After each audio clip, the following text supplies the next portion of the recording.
Hey team, welcome to episode 146 of Transition Talk, where we talk about dental transitions and how to navigate the sometimes messy path to practice ownership. Today we're touching on a different and often difficult topic, divorce valuations. Divorce is complex, emotional, and rarely straightforward. And one of the most common concerns that come up during divorce is, how are we going to split all our stuff? When a healthcare practice is one of those assets, it will likely require a formal valuation to determine its worth, ensuring a fair allocation of marital property between spouses. Basically, most often when we have one doctor who owns, the spouse has probably played a role. And we all know how special we all think our practices are, so coming up with a value can be challenging. So, joining me in the studio today to offer her expertise on divorce valuations is NDP's head of valuation, Dawn Whitehurst. Dawn has been with NDP since way back 2017, and under her leadership, the valuation team has completed around 50 valuations a year, so do the math, with an attention to detail and quality that sets our valuation in a class of its own. We are so incredibly grateful to have Dawn on the podcast here today to share everything she knows about divorce valuations. Welcome, Dawn. Hello, Christy.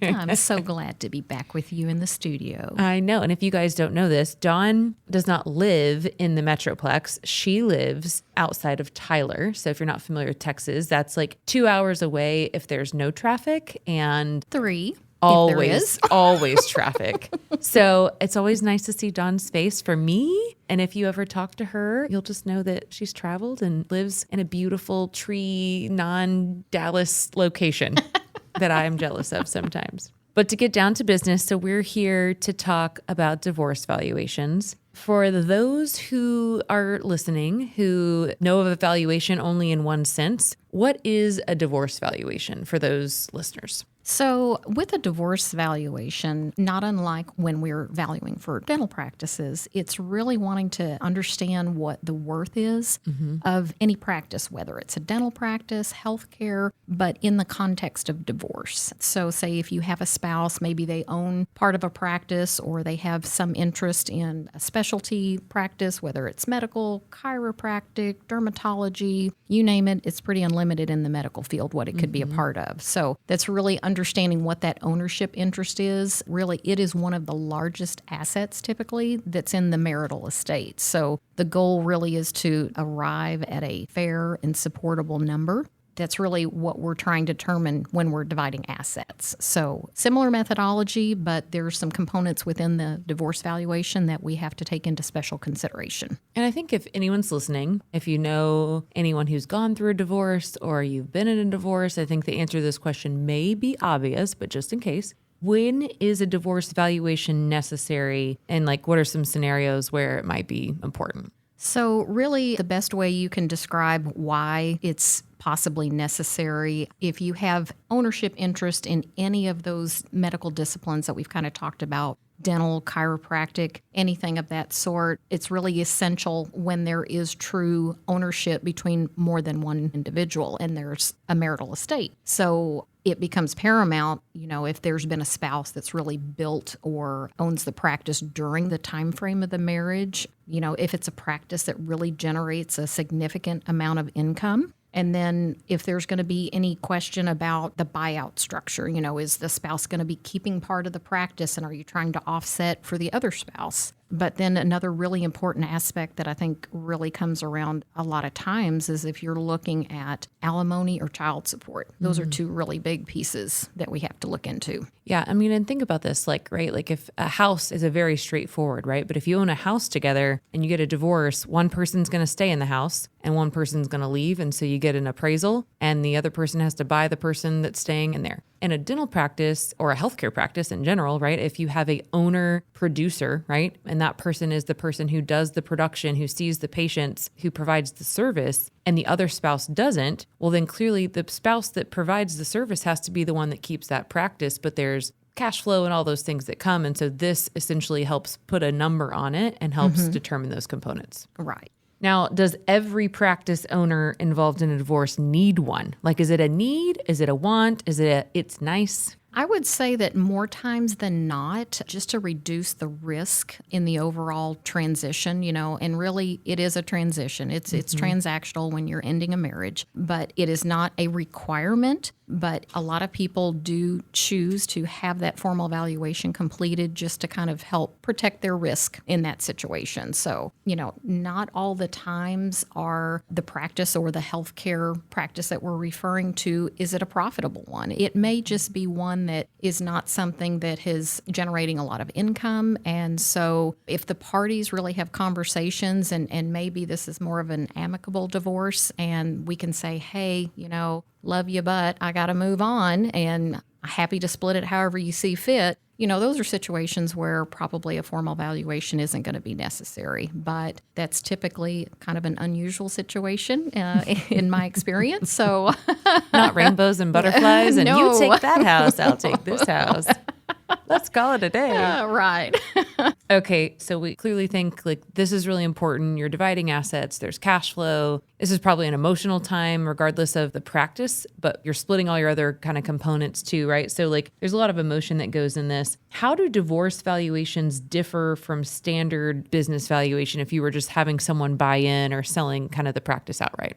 So the main difference when you're looking at a divorce valuation, one of the components that we take a look at is really kind of the goodwill piece. And I'll kind of talk about that a little bit more in depth. But when we're looking at dividing assets, when we value for a typical practice, we're looking to say, okay, on the open market, what is it worth? What could you sell it for on the open market? But really, when you're looking at it from a legal aspect of dividing for divorce, what that means is you're going to be needing to see how it's going to be split in the marital estate, okay? And is it fair and is it reasonable, right? So really, the two things that I wanted to help educate you on a little bit is when we look at that goodwill piece, there's actually two different components that we look at. There's two different types of goodwill. So there's enterprise or corporate goodwill. Okay. So think of it more in that's what is tied to the actual practice itself. So think like the location, the staff, the systems, referral networks, your brand, right?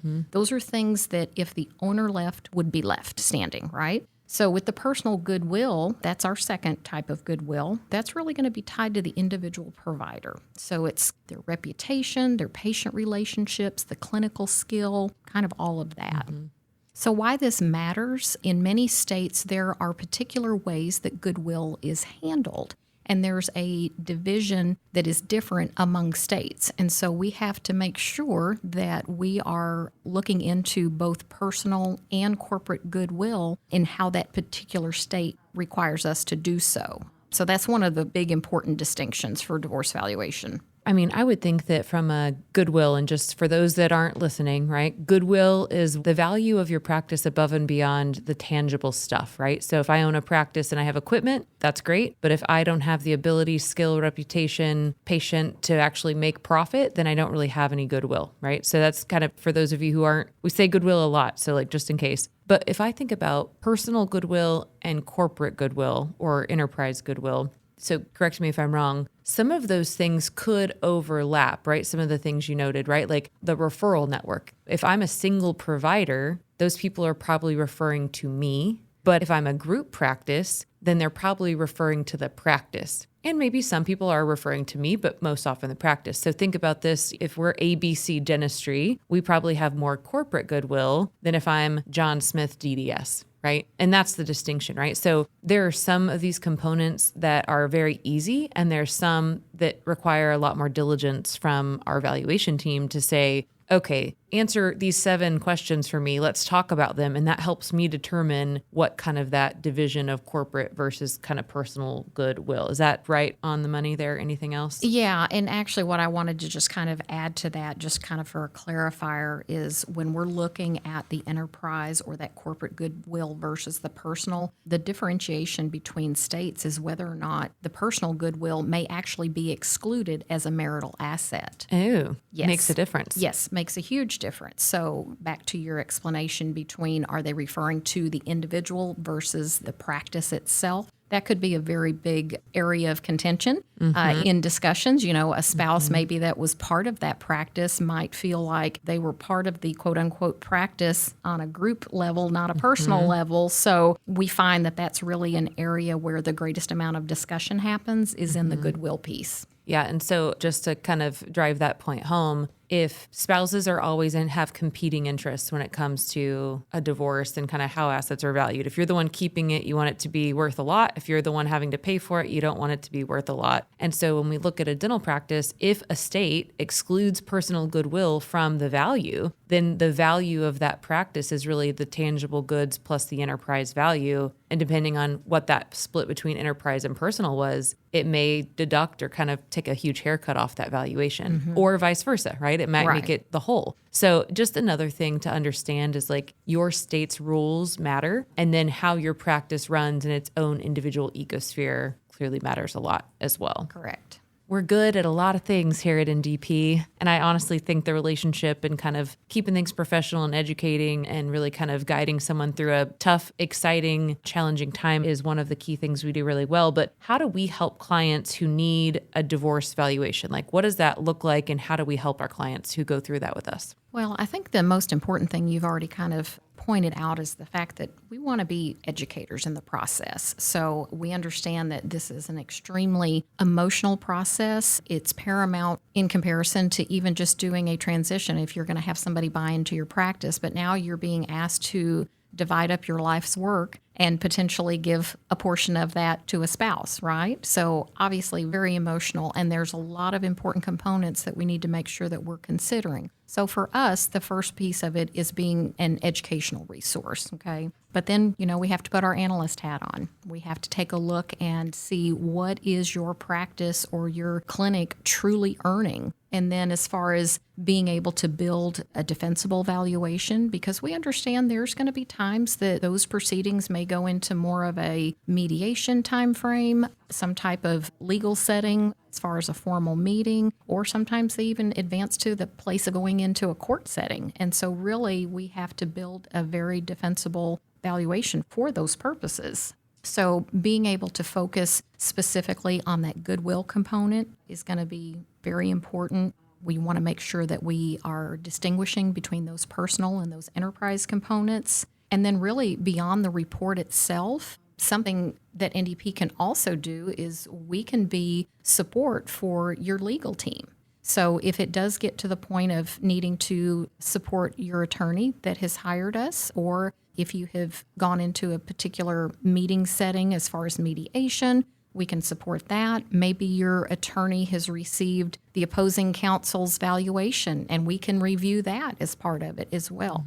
Also, expert testimony, if we need to be called in to testify, we can assist with that process as well. So start to finish. Start to finish, absolutely. And a process that no one wants to go through, but if you have to go through it, better to be prepared and educated. If someone's out there listening and this happens to be something that they're having to go through, any advice for them as far as, we're not giving personal advice. This is not like, hey, Delilah. But, any but any advice if they own a practice and they are now kind of looking at like taking that first step of having to get a divorce valuation, it may be similar to what a normal valuation advice would be, but any advice for that person who's about to kind of enter the divorce valuation process? Absolutely. I would say it is most important to educate yourself. Take the time to research, understand what your choices may possibly be, and just reach out to us and open up a line of communication. We're happy to kind of walk you through, from our perspective, what you might need to consider and see how we can be of value to you.